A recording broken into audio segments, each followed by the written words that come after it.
Hindi ko nakita eh. Tuloy-tuloy nga ako eh. Tuloy-tuloy. Sabi nga ni Protep na hihintuin daw ako. Eh kaso dire-diretso lang ako magsalita pagkat hindi ko nga napansin. Pero baliwala sa inyo, ma'am, yan. Wala, sanay na tayo eh. And then, ma'am, sinasabi Pero na- wag sanang umasta ng gano'n sa Senado. Hindi maganda, no? dapat irespeto. Kahit pa paano, diba? And then, ma'am, sinasabi na historical yung ginawa niyong butuhan kagabi. At sa tingin niyo, acceptable sa ating mga kababayan yung naging decision ng Senado dun sa articles of impeachment. Palagay ko, wala nang desisyon, wala nang magagawa ang Senado at naghatol na ang Korte Suprema. Alangan naman yung mga mambabatas pa ang hindi susunod sa batas. And as expected, disappointed po yung lawmakers cannot be lawbreakers, hindi ba? At yung boses ng ating Korte Suprema ay boses ng konstitusyon. So, maliwanag naman yun. And then before Mayan, dahil nga po dun sa nangyari, may hamon si Senator Erwin Tulfo kay VP Sara na magkusa na ipakita sa public yung mga documents kung talaga daw o hindi siya guilty dun sa mga allegations para malaman daw muna ng publiko. Well, sa palagay ko, ang daing pinataw ng mga kaso kay VP Sara. Kumaharap siya sa ombudsman, meron pa siyang COA ng mga investigation. Tapos sa lower court, may mga pending pa. So, hindi masasabi na hindi natin malalaman o hindi mauungkat lahat ng dokumento at lahat ng issue tungkol doon. So, I think sa lalong madaling panahon, I'm certain that this will all come to fore. Okay, Mayan.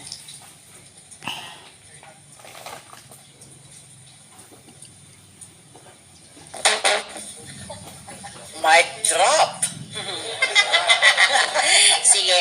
Ma'am, yung kahapon lang was supposed to be an explanation of vote. Bakit po kasama dun sa inyong statement yung sinasabing parang attack daw kay Speaker o attack sa House? Bakit yun naisip na kasama dapat sa explanation of vote nyo yun?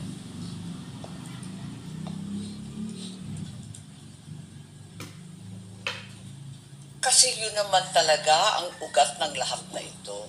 Politika naman talaga at ambisyon ng isang tambuhalang sanggol. So, hindi lihis sa usapin ang sinabi ko. You really felt the need na sabihin na yun kagabi sa plenary, ma'am? Bakit? Bawal bang sabihin ang katotohanan? Ang parliamentary ba magsaad ng totoo? Ma'am, hindi daw ba body shaming yun? Wala naman akong minura. Wala naman akong pinangalanan. Ma'am, nagkausap na kayo ni VP after last night's vote. Text-text lang. Papadala ng biblical quotation. Si VP, mahilig yung magpadala ng Biblia eh. Did she say thank you sa nangyari kagabi? What, maybe no anything about the conversation po? Basta, salamat sa Panginoon. Yun lang. Last on me. Ma'am, sinasabi po ng ilang justices, sila Justice Ascuna po, better daw yung ginawa niyong archiving kasi pwede talaga daw buhayin yung impeachment case once mag-reverse yung SC kesa daw Tama. dismiss niyo. Oo, sang-ayon po ako sa opinion ni Justice Ascuna na maaring buhayin. Hindi yung nakatenga na hinihiling ng minority na nakatable.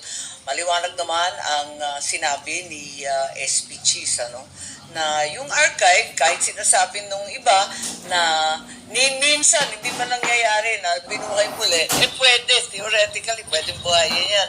At pwede rin naman magkaroon ng bagong resolution kapag may bagong hatol ang ating Korte Suprema. Hindi namang pinagbabawal. Pero bakit nga po hindi pa hinintay na mag-rule with finality yung Supreme Court? Para sa akin, nakakatawa naman kung mag-iintay na mag-iintay. Isipin mo, talagang yung Korte Suprema, mag-iintay pa sila, mag-iintay pa tayo ng first MR, judgment on the first MR, second MR, third MR, kung minsan meron pa. Anong gagawin natin kapag napakarami nitong MR, sunod-sunod, di ba? Kung minsan nagkakaroon pa ng second and third following the first. Ito, iba-iba yung mga pumila.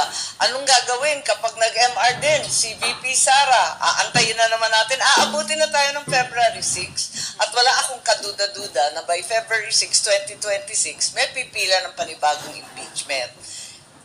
Oh, so, hintayin na lang yun. Aabutin na niyan dahil kulang sa 6 na buwan, di ba? Andyan na. Okay, Dexter. And then Amor? Si Sandra. Dexter. Microphone. Hi, Sen. Good morning. Yes. Sen, your thoughts, kasi may mga nagsasabi ng mga legal luminaries na yung purpose ng Duterte Black o ng Mayorya, ni Senator Marcoleta, to dismiss, warahin yung impeachment case ni BP Sara, Basura, ay doon nanalo ng 19-4-1 kagabi, lumalabas na mas nanaig yung adhikain ng Menorya dahil archive lang siya, dahil nandyan pa yung record ng impeachment. Ano pong thoughts yun? Instead na i-dismiss na basura na talaga, parang mas nanaig pa yung gusto ng Menorya na i-table or halos kapareho lang kasi nung archive. Dahil yung archive, Ang nandyan lang table siya. hindi pareho ng archive, liwanagin natin. Ang table parang deferral, kumbaga postponement, tsaka na. Samantalang, ang archive, talagang, parang final na yan. Kumbaga, dead files na siya. Unless may mangyari ulit, di buhayin. So, iba pa rin. Parang dismiss na rin. Kaya lang, may pagkakataon kung magbago yung Korte Suprema, which is highly unlikely to my mind, that it will be revived if not by pulling out from the archives, but rather from a new resolution or a new effort and initiative on the part of the senators. So it's very unlikely that a unanimous Supreme Court decision will be overturned on a motion for reconsideration. In the very unlikely case that it will be overturned, what's the guarantee na hindi rin mag-MR nga si VP Sara? Aantayin ba natin yan hanggang kingdom come? Kung ma-affirm yung decision, what's the guarantee na walang second MR?